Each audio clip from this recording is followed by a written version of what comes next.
Daman-daman po rito sa Barangay Pulilan ang kalakasan ng hangin. Mahina ang ulan pero malakas po ang hangin. Ayan, bumabagyo. Ayan, nabali po ang sanga ng mangga. Ayan.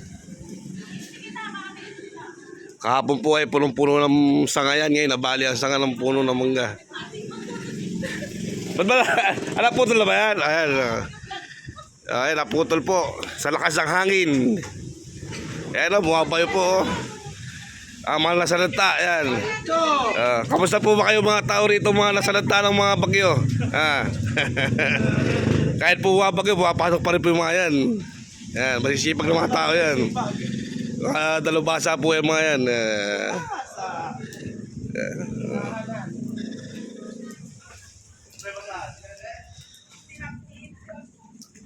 Sige, hanggang dito na lang po, umuulat sa lakas ng ulan, bagyo.